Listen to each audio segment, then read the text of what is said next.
Al-Quran tegas yang menunjukkan tentang haramnya atau tentang lepasnya Aisyah dari hal tersebut. Kemudian yang keenam, di situ dalam Al-Quran Allah Subhanahu wa taala berfirman, "Innal ladzina yuhibbuna an tashi'a al-fahishatu fil ladzina amanu lahum adzabun alimun fid dunya wal akhirah." Sungguhnya orang-orang yang senang al-fahishah itu tersebar kepada kaum mukminin, maka itu adalah mereka akan mendapatkan siksaan yang pedih di dunia dan di akhirat. Ya, al-fahisha banyak macam bentuknya, kekejian itu banyak macam. Apakah melakukan perbuatan yang terlanggar syariat? Ya, seperti keadaan perempuan sekarang ini yang banyak tidak pakai jilbab, tidak pakai hijab, ya, keluar rumah. Ini semua fahisha. Orang yang senang melihat hal ini, ya, bahkan orang yang menyerukan hal ini kena ancaman. Dia akan mendapatkan siksaan yang pedih di dunia dan di akhirat. Dapatkan siksaan yang pedih di dunia dan di akhirat. Ya. Maka ini yang keenam, dibersihkan. Ya, jangan sampai ada perbuatan fahisha. Ya. Kaum muslimin tidak senang dengan hal yang seperti itu. Kemudian yang ketujuh, ya, disebutkan benteng secara umum dari perbuatan maksiat. Ya, dikatakan dari Al-Quran, ya, jangan sampai menyangka perkara-perkara yang tidak baik. Ya, yaitu Allah berfirman, "Ya ayyuhalladzina amanu la tattabi'u khutuwatis syayatin." Khutuwatis syaitan. Wahai orang-orang yang beriman, jangan kalian mengikuti langkah-langkah syaitan. Kemudian yang ketujuh, disyariatkan minta izin ketika masuk rumah. Ya, jangan sampai dia melihat kepada aurat dari aurat penghuni rumah itu. Ya, karena itu kalau orang masuk rumah, ketuk dulu. Ya, dan adabnya ketuk 3 kali, tidak dijawab, maka dia pulang. Ya. Bukan kita 3 kali sampai bobol pintunya orang. Ya. Atau kadang ada orang belum dipersilahkan masuk, ya, baru dijawab salamnya, dia sudah masuk duluan. Ya. Sudah nengok sana sini. Ini menengok kepada aurat orang yang di dalam rumah tersebut. Dan ini adalah perkara yang diharamkan. Ya, Nabi SAW, beliau pernah kedatangan tamu seorang. Dan orang ini menengok di sebagian kamar Nabi SAW. Kata Nabi SAW, "Andai kata saya tahu, maka saya akan tusukkan mata kamu dengan sisir besi ini." Ya. Dan kalau menusuk matanya, misalnya ada mengintip di rumahnya, kemudian ditusuk matanya, kemudian matanya buta, ya, maka dia tidak membayar denda. Dalam syariat Islam, tidak membayar denda. Ya. Menunjukkan tentang haramnya melihat ke rumah seorang tanpa izin. Kemudian ke-9 dan ke-10 tersebut di dalam Al-Quran, yaitu larangan yang membersihkan mata dari melihat perkara yang diharamkan. Ya. Maka itu laki-laki melihat kepada perempuan maupun sebaliknya. Ya. Ini pembersihan ini semua. Ini langkah semua menjaga jangan sampai terjadi perbuatan zina itu. Ya. Kemudian ke-11, larangan perempuan menampakkan perhiasannya di depan laki-laki asing. Ini dalam surah Nisa yang saya baca tadi, surah Nur yang saya bacakan tadi. Kemudian dalam poin yang ke-12, ya, yang kita bisa petik dari ayat 1 sampai ayat 33 dalam surah Nur ini, yaitu menahan segala sesuatu yang menyebabkan, ya, tergeraknya syahwat laki-laki. Ya, seperti dicontohkan dalam ayat, perempuan menapakkan kakinya dengan keras supaya kedengaran kalung-kalungnya, ya. Sehingga orang-orang yang punya penyakit dalam dirinya maka akan condong kepada hal tersebut. Ya. Ini 12 sudah. Yang ke-13, bagi orang yang tidak mampu nikah, maka diperintahkan untuk istighfar, menjaga diri, menjaga kehormatan. Ya. Menjaga kehormatan. Ini semuanya menunjukkan bahwa zina itu diharamkan dan semua langkah yang mengantar ke sana diharamkan oleh syariat. Subhanallah. Ini Al-Quran menunjukkan dengan sangat mantap dan detail bagaimana tentang haramnya zina itu, ya, dan bahayanya terhadap pribadi maupun masyarakat. Ya. Dan di antara hukum dari Al-Quran dan Sunnah, tidak boleh menampakkan aurat. Ya. Laki-laki tidak boleh menampakkan auratnya pada laki-laki. Ya. Laki-laki saja sama laki-laki tidak boleh menampakkan auratnya antara lutut sampai pusat. Kemudian, ya, laki-laki tidak boleh melihat kepada perempuan yang bukan mahramnya. Kemudian laki-laki juga tidak boleh duduk, ya, kepada laki-laki, tidak boleh duduk dengan laki-laki waria atau bencong, ya, itu dilarang, ya, sebab mereka ada sifat-sifat seperti itu. Nah, kemudian sifat-sifat yang mirip perempuan sehingga dilarang duduk dengannya. Ya. Lihat ini begini saja bentuknya dilarang, ya, sebab bisa mengantar kepada perzinahan, Ya. Kemudian diantaranya, ya, perempuan antara perempuan dilarang perempuan itu melihat kepada aurat perempuan, ya, dan juga dilarang perempuan mensifatkan perempuan lain kepada suaminya, ya. Dan ini banyak terjadi, ya. Sebagian istri ceplas-ceplos, ya, ceritakan orang lain, ya. Apalagi kalau muncul rasa cemburu, sudah ceritanya macam-macam, ya. Maka ini semua adalah perkara yang tidak boleh dan diharamkan, ya. Dan kita lihat di sini bagaimana Allah dan Rasulnya mengharamkan semua hal ini sebab bisa mengantarkan kepada perbuatan rendah dan jelek. Iya. Kemudian kiat yang ke-8, menjaga kemuliaan diri bagi seorang mukminah adalah berhias dengan rasa malu. Ya. Kalau perempuan sudah tidak punya rasa malu, ini adalah pintu segala kerusakan dan kejelekan, dan pintu kemaksiatan dan kenistaan. Ya. Kalau sudah tidak mempunyai rasa malu, sebab Rasulullah SAW bersabda dalam hadits Ibnu Umar yang diriwayatkan oleh Imam Al-Bukhari, Imam Muslim, Rasulullah berlalu melalui seorang dari Al-Ansar, dan orang ini menasihati saudaranya tentang rasa malu. Maka Nabi SAW bersabda, "Da'hu fa innal haya'a minal iman." Biarkan dia menasihati saudaranya, sebab rasa malu itu adalah bagian dari keimanan. Bagian dari keimanan. Dan rasa malu itu adalah akhlaknya para nabi dan anjurannya para nabi. Dalam hadits Abu Mas'ud yang diriwayatkan oleh Imam Al-Bukhari, ya, Nabi SAW bersabda, "Inna mimma adraka an-nas min kalamin nubuwati al-ula idza lam tastahi fasna' ma syi'ta." Ya. Dari apa-apa yang mendapati manusia dari perkataan Nabi yang pertama, ya, dari perkataan kenabian yang dulu, ini menunjukkan bahwa hal ini ada pada perkataan kenabian sebelumnya. Kalau engkau tidak malu, maka berbuatlah sekehendak hatimu. Ya. Kalau engkau tidak malu, maka berbuatlah sekehendak hatimu.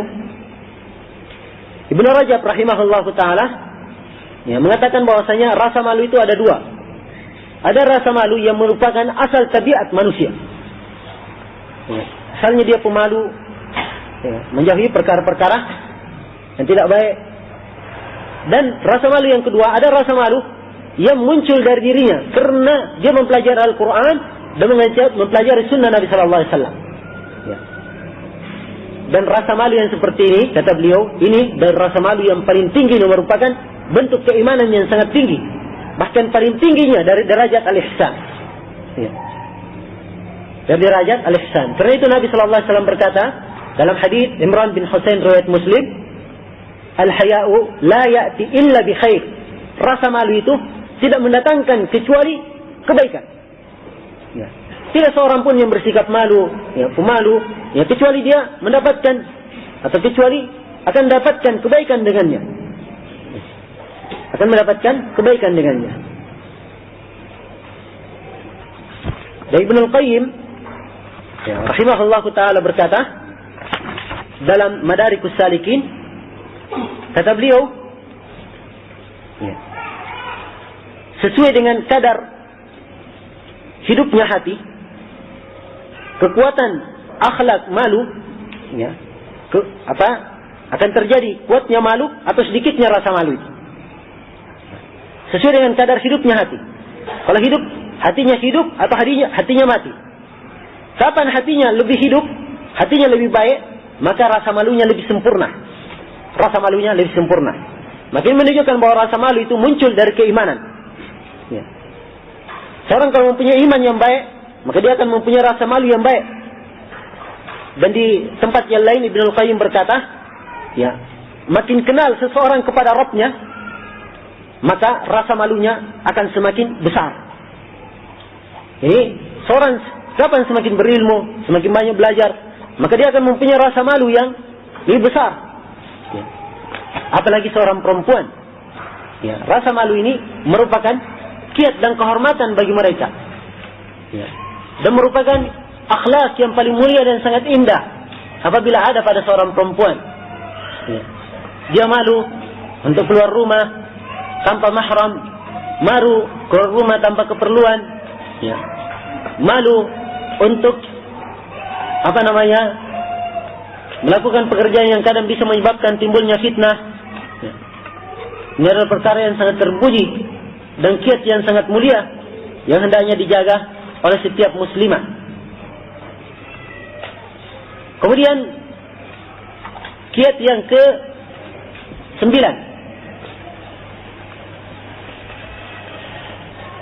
dalam menjaga kehormatan diri bagi seorang muslimah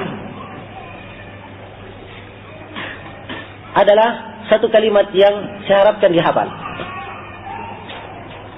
bahwa pernikahan merupakan mahkota kemuliaan. Ya. Dan juga kiat menjaga kemuliaan dan kehormatan bagi seorang perempuan. Bagaimana Allah Subhanahu wa taala, ya, telah menjadikan nikah ini sunnah para nabi dan para rasul. Ya. Lihat dalam Al-Quran dikatakan dalam surah Ar-Ra'd ayat 38. وَلَقَدْ أَرْسَلْنَا رُسُلًا مِنْ قَبْلِكَ وَجَعَلْنَا لَهُمْ أَزْوَاجًا وَذُرِّيَّةً. Dan kami telah mengutus para rasul sebelum engkau wahai Muhammad, dan kami jadikan untuk mereka istri-istri dan keturunan. Lihat, para nabi, ya, juga mempunyai istri. Maka ini adalah sunnah para nabi dan para rasul. Ya. Dan ini adalah jalannya kaum muslimin, kaum mukminin, tatkala memenuhi perintah Allah Subhanahu wa taala. Allah Subhanahu wa taala berfirman dalam Al-Quran dalam surah An-Nur ayat 32-33, wa ankihul ayama minkum was-salihina min ibadikum. Ya. Dan nikahilah al-ayama minkum, perawan-perawan dari kalian dan yang saleh dari hamba-hamba kalian, wa imaikum, dan budak-budak kalian, iyakunu fuqara'a yughnihumullahu min fadli. Kalau mereka itu adalah fakir, ya, miskin, maka Allah Subhanahu wa taala akan mencukupi mereka dengan keutamaannya. Allah Subhanahu wa taala akan mencukupi mereka dengan keutamaannya. Lihat ya, utamanya orang nikah ini. Ya. Kalau dia nikah dalam keadaan fakir, maka Allah akan memberikan kecukupan kepadanya dari keutamaannya. Ini menunjukkan orang-orang yang melakukannya, ya, akan mendapatkan karunia lebih dari Allah Subhanahu wa taala. Wallahu wasi'un alim. Dan Allah itu maha luas pemberiannya dan maha mengetahui. Wal yasta'fifil ladina la yajiduna nikahan hatta yughniyahumullahu min fadli. Dan hendaknya lah orang-orang yang belum mampu nikah, hendaknya yasta'fif, menjaga diri, hatta yughniyahumullahu min fadli, sampai Allah Subhanahu wa taala mencukupi mereka dengan keutamaannya. Menjaga diri, ya, bukan dengan lirik sana sini, ya, atau mandang sana sini, ya, atau sebagian orang melakukan onani, ya, melakukan perbuatan-perbuatan yang diharamkan. Onani adalah perkara yang diharamkan. Ini nas dalilnya. Sini ayat orang yang tidak mampu nikah diperintahkan apa? Diperintahkan menjaga kehormatan, bukan disuruh onani. Ya. Terlalu perbuatan jelek dan bukan sifatnya kaum mukminin. Ya. Cirinya kaum mukminin, walladzina hum li furujihim hafizun illa ala azwajihim aw ma malakat aymanuhum fa innahum ghairu malumin faman ibtagha wara'a dzalik fa ulaika humul adun. Ya. Kaum mukminin, mereka itu adalah orang-orang yang menjaga kemaluannya, kecuali pada istrinya atau budaknya. Ya. Istri atau budaknya. Sekarang budak nggak ada mungkin. Yang ada cuma istri. Ya. Jangan bikin budak sendiri. Ya, waliyadzubillah. Ya, budak itu punya syarat-syarat. Ya, budak itu artinya tawanan perang, asalnya dia dari tawanan perang. Kaum muslimin melakukan perang, menyerang, kemudian menawan tawanan. Nah, tawanannya itu dari perempuan, itu dibagi-bagi pada orang yang ikut perang, ya, dan dianggap sebagai budaknya. Ya, boleh dia gauli. Nah, itu keistimewaan tersendiri bagi kaum muslimin kalau melakukan jihad fi sabilillah. Ya. Mereka adalah menjaga kemaluannya kecuali pada istrinya dan budak-budak mereka. Karena hal tersebut tidak tercela. Kemudian ditegaskan, dan siapa yang mencari selain dari itu, maka mereka adalah orang yang melampaui batas. Maka hati-hati. Ya. Ini nas menunjukkan tentang disunnahkannya nikah. Ya. Tentang anjuran untuk nikah. Dan dalam hadits Ibnu Mas'ud yang diriwayatkan oleh Imam Al-Bukhari dan Imam Muslim, Rasulullah sallallahu alaihi wasallam bersabda, "Ya ma'syarasy syabab, man istata'a minkum al-ba'a falyatazawwaj, fa innahu aghaddu lil-basar wa ahsanu lil-farj, wa man lam yastati' fa alayhi bis-shawm fa innahu lahu wija." Ya, wahai sekalian anak muda. Ini perintahnya kepada anak muda, panggilannya. Bukan cuma anak muda saja, orang tua juga masuk. Ya. Cuman anak muda disebutkan mimba taglib, dominasi. Sebab kebanyakannya orang yang tidak mampu nahan syahwatnya itu pada anak muda. Ya. Wahai sekalian anak muda, siapa di antara kalian yang sudah bisa al-ba'ah, ya, mempunyai kemampuan untuk nikah, falyatazawwaj, hendaknya dia nikah. Fa innahu aghaddu lil basar, karena nikah itu lebih menundukkan pandangan. Wa ahsanu lil farj, dan lebih menjaga kemaluan. Ya. Wa man lam yastati' fa alayhi bis-shawm fa innahu lahu wija. Ya. Dan barang siapa yang tidak mampu, maka hendaknya dia berpuasa. Sebab puasa itu merupakan wija, pemutus syahwat. Ini juga dalil tentang haramnya onani. Ya, di sini kalau tidak mampu nikah, bukan disuruh lakukan onani, tapi disuruh puasa. Tapi itu bisa memutuskan syahwatnya. Ya.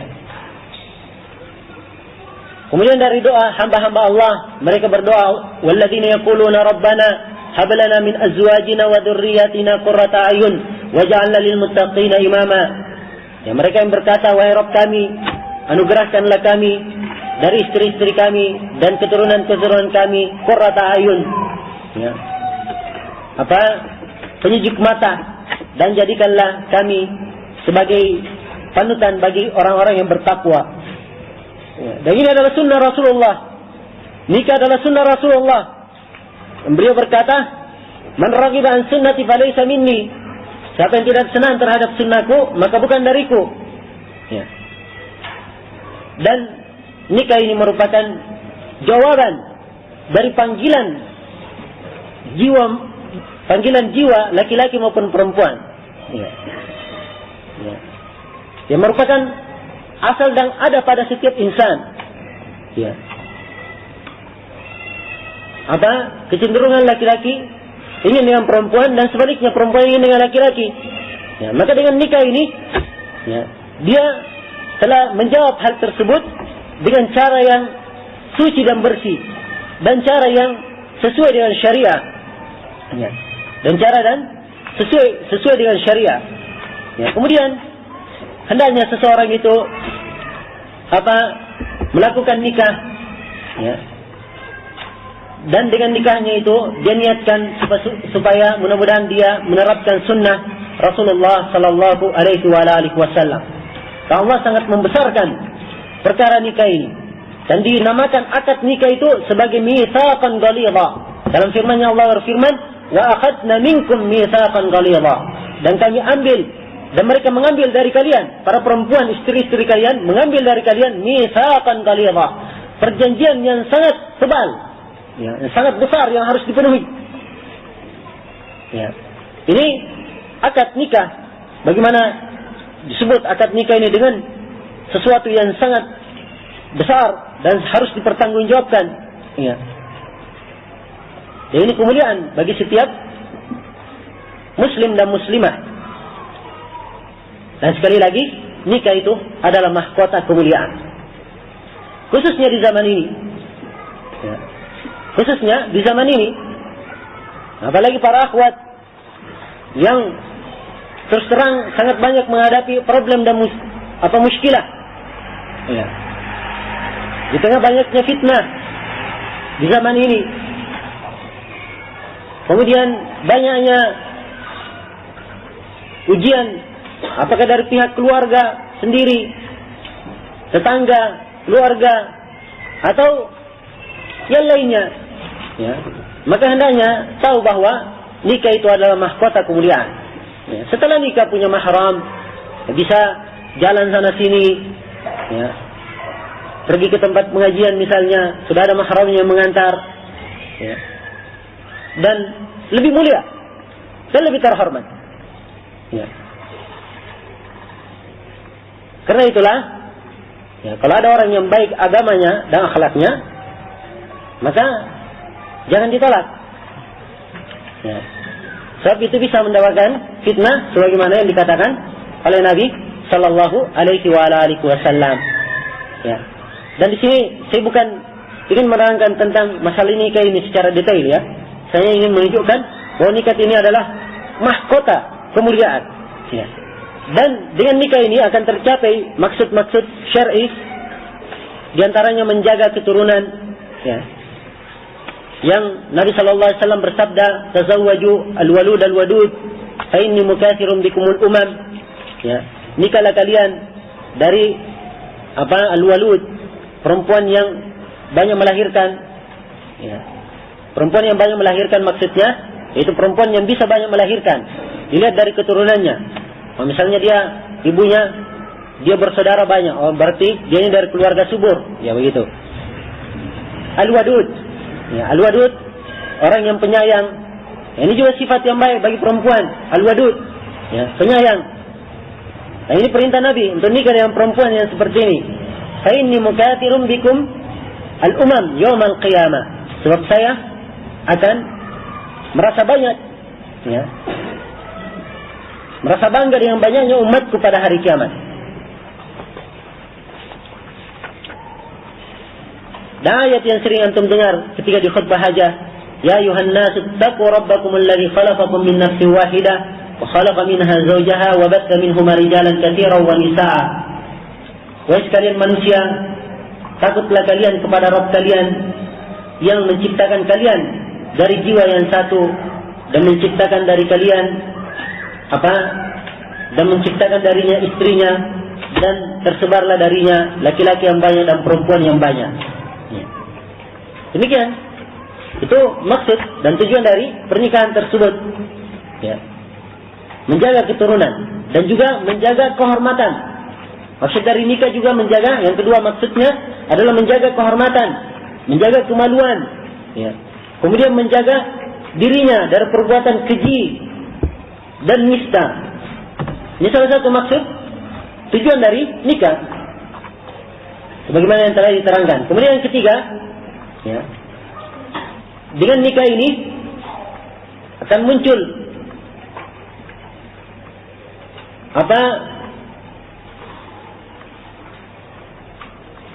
perasaan tenang yang membuat istri itu tenang, ya, sebab mereka mempunyai suami yang mencarikan nafkah untuknya, ya, dan bisa menyibukkan dirinya dengan ibadah. Sebab dalam Al-Quran dikatakan walahunna mithlul ladzi alaihinna bil ma'ruf, dan bagi para perempuan, ya, kebaikan seperti yang merupakan kewajiban mereka. Mereka punya kewajiban, tapi juga mempunyai hak. Ya. Dan di dalam ayat dikatakan iyakunu fuqara yughnihumullahu min fadli. Ya, dengan nikah ini Allah akan membukakan, akan menjadi sebab dia menjadi kaya, atau sebab hilangnya kefakiran darinya. Ya. Kalau mereka fakir dalam keadaan nikah, dikatakan dalam Al-Quran, yughnihumullahu min fadli, maka Allah akan memberikan kecukupan kepadanya, ya, kepada mereka dari keutamaannya. Dan dengan nikah ini akan menumbuhkan ikatan suami istri yang dibangun di atas kasih sayang, rahmat, ya, dan ta'awun 'alal birri wat taqwa. Allah Subhanahu wa taala berfirman, Wa min ayatihi an khalaqa lakum min anfusikum azwaja litaskunu ilaiha wa ja'ala bainakum mawaddatan wa rahmah. Inna fi dzalika laayatin liqaumin yatafakkarun. Dan dari ayat-ayat Allah menciptakan para istri bagi kalian dari diri-diri kalian supaya kalian tenang kepadanya. Ya, dan Allah menjadikan antara kalian kasih sayang dan saling merahmati. Sungguhnya hal tersebut adalah ayat-ayat, sungguhnya dalam tersebut ada tanda-tanda bagi orang-orang yang berfikir. Dan banyak lagi maslahat, maqasid syar'iyyah yang sangat baik bagi orang yang melakukannya. Dan ini adalah poin yang penting di dalam menjaga kehormatan diri. Kemudian kiat yang ke-10,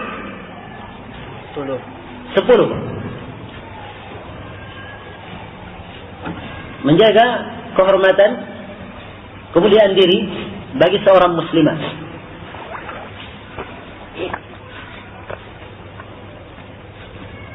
Adalah wajib mempunyai rasa ghirah, rasa kecemburuan pada mahramnya, kepada dirinya,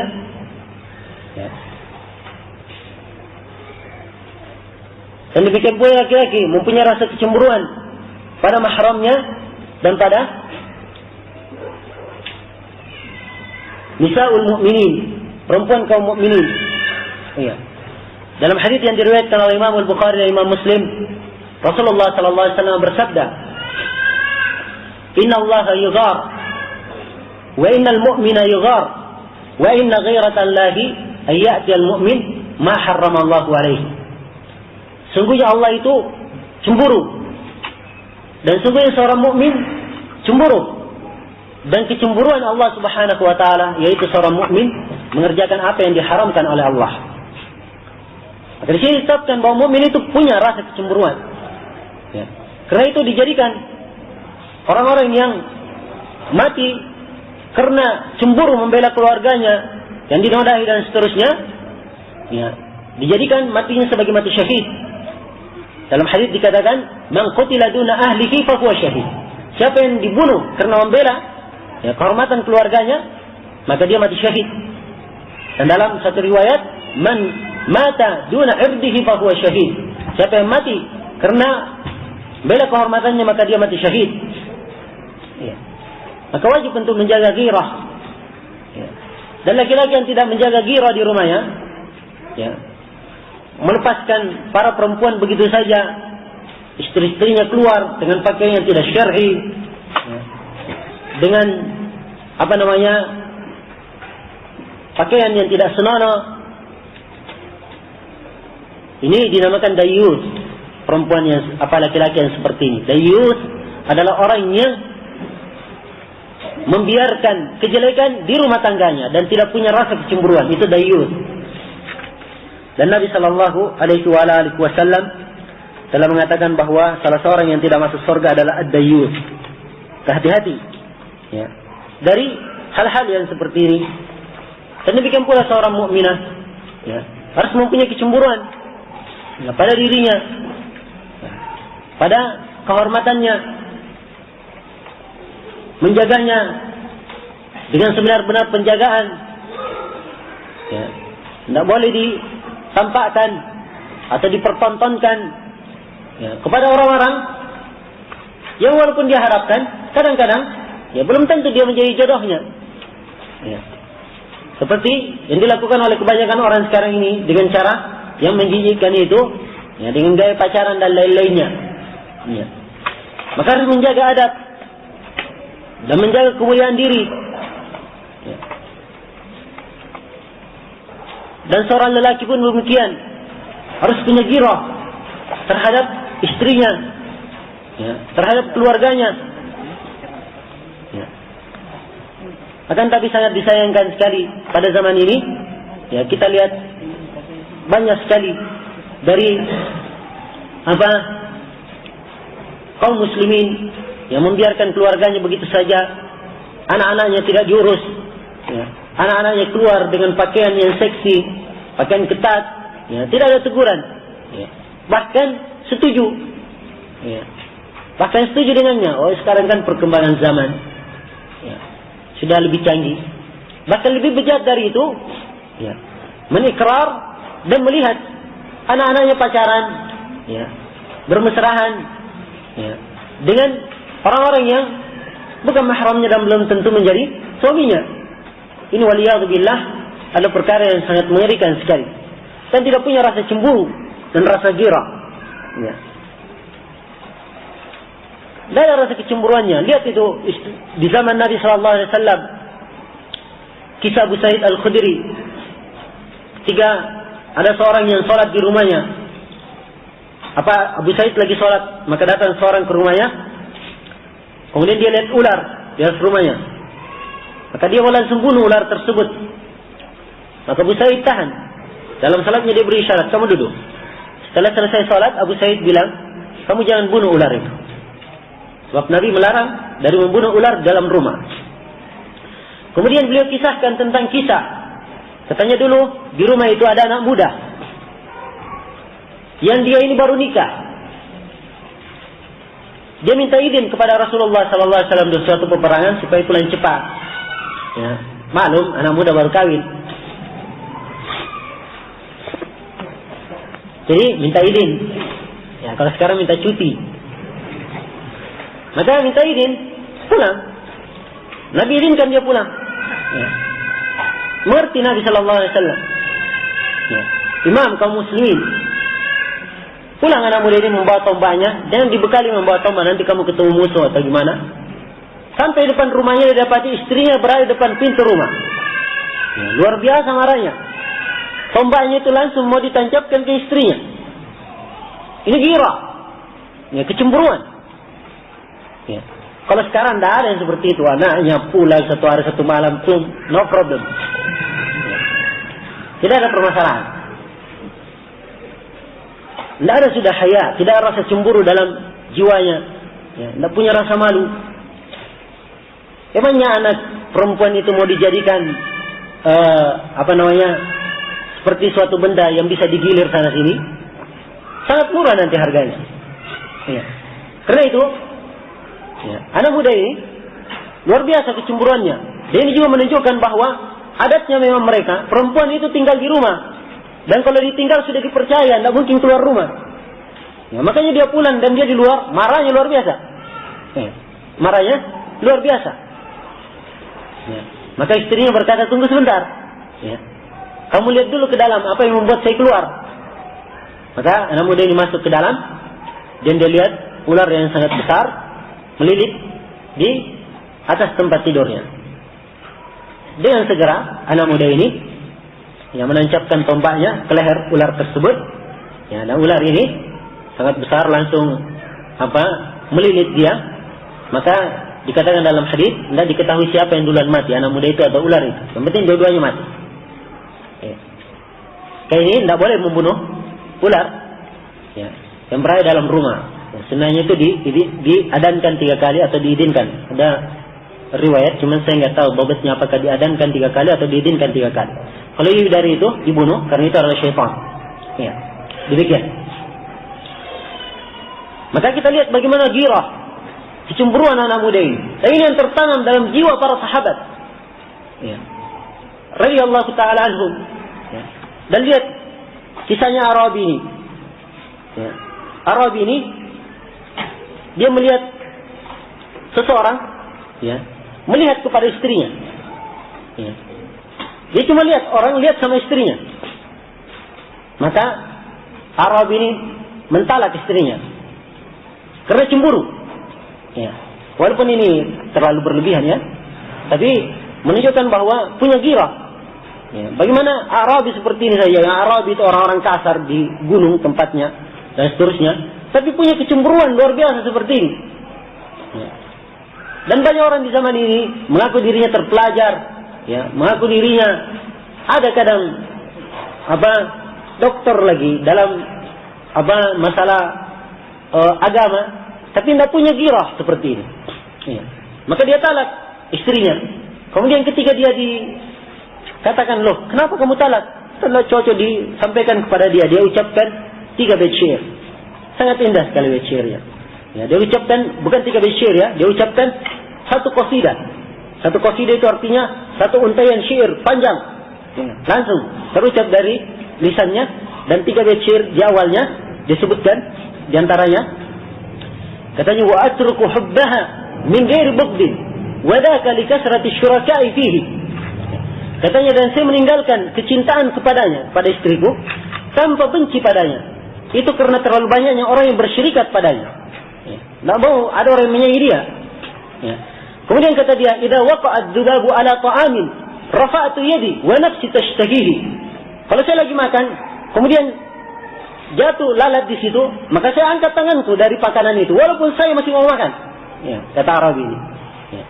Katanya wa tajtanibu al-aswadu wuruda ma'in idza ra'at al-kilaba walatna fihi. Ya. Dan burung-burung kita itu tidak mau minum di air kalau dia lihat ada anjing yang sedang minum di situ. Ada anjing yang sedang minum di situ. Ini menunjukkan mereka mempunyai rasa malu, ya, dan mempunyai haya yang luar biasa. Ya. Dan dengar perkataan perempuan itu, perempuan Arabia. Ya, seorang perempuan Arabia yang ketika sedang berjalan, tiba-tiba ya, cadarnya jatuh. Ya, cadarnya jatuh. Maka dia pungut cadarnya sambil dia tutup mukanya. Ya, dia pungut cadarnya dengan tangan kanannya dan tutup dengan tangan kiri, mukanya ditutup dengan tangan kirinya. Ya. Kemudian pada hal itulah dikatakan satu bait syair, saqatan nasifu wa lam tarid isqatahu fatanawalatku wattaqatna bil yadi. Katanya jatuhlah nasifnya, cadarnya, dan dia tidak ingin cadar itu jatuh, maka ia pun mengambilnya dan dia menahan kami dengan tangannya. Ya, maksudnya tidak diperlihatkan, dia tahan dengan tangannya. Ya, dan lihat kisahnya dalam surah Al-Qasas ayat 25. Ya, kisah dua anaknya Syekh Madian. Yang macam-macam riwayat siapa yang dikatakan mertuanya Nabi Musa itu. Ada yang mengatakan ini, ada yang mengatakan itu. Ya jelas, dua anaknya ini ketika Nabi Musa sudah menahankan air supaya kambing-kambingnya minum, maka perempuan ini datang ya, kepadanya. Karena disuruh oleh ayahnya. Bagaimana bentuknya? Dikatakan faja'atku ihdahuma tamshi ala istihya. Maka datanglah ya, salah seorang dari keduanya berjalan dalam keadaan malu sekali. Ya. Berjalan dalam keadaan malu sekali. Ya, lihat ini adab yang sangat besar. Ya. Yang menunjukkan bagaimana ghirah mereka, menunjukkan bagaimana adab. Ya. Menunjukkan bagaimana adab dan terdidik dalam akhlak yang mulia. Dan hendaknya seorang muslimah menjaga dirinya seperti itu. Ya. Dan jangan menjatuhkan dirinya ke dalam jurang kehinaan dan kenistaan. Ya. Sungguhnya ya, mereka telah dimuliakan oleh Allah Subhanahu wa taala dengan amalan-amalan yang saleh, dengan ibadah, ya, dengan syariah, dengan kiat-kiat menjaga kemuliaan yang luar biasa. Kalau diterapkan, Allah Subhanahu wa taala akan menjaganya. Ya. Dan ada sekelompok orang, ya, lucunya di zaman ini, ya, dan pikirannya orang-orang tua yang kalap mengatakan bahwa perempuan itu kalau tinggal di rumah terus, ya bagaimana caranya ada orang yang melamarnya? Ya. Kayak barang saja diperdagangkan, ya. Harus diperlihatkan dan seterusnya. Dan ini juga tidak baik. Ya. Ini ada kisah lain di sini menunjukkan bagaimana kecemburuannya orang-orang terdahulu. Ya.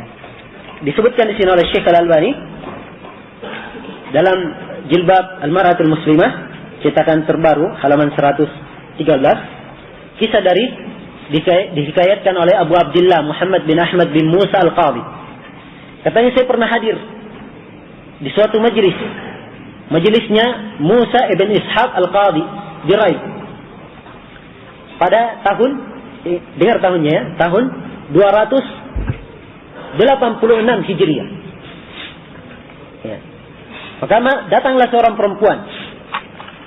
Dan walinya perempuan ini mengatakan bahwa suami dari perempuan ini itu ketika menikah, suaminya diwajibkan membayar mahar 500 dinar maharnya. Dan suaminya mengingkari. Suaminya mengingkari, tidak ada itu 500 dinar, bukan itu maharnya. Maka kata al-qadhi, sudah kamu bawakan saksi yang mengatakan ada mahar 500 dinar waktu itu, bawa saksi. Maka kata ayahnya, walinya, saya bawakan saksi. Dia bawakan saksinya. Maka dimasukkanlah saksi itu, dan saksi ini ya disuruh melihat ya kepada perempuan ya supaya dia lihat apakah benar dia ini atau tidak ya.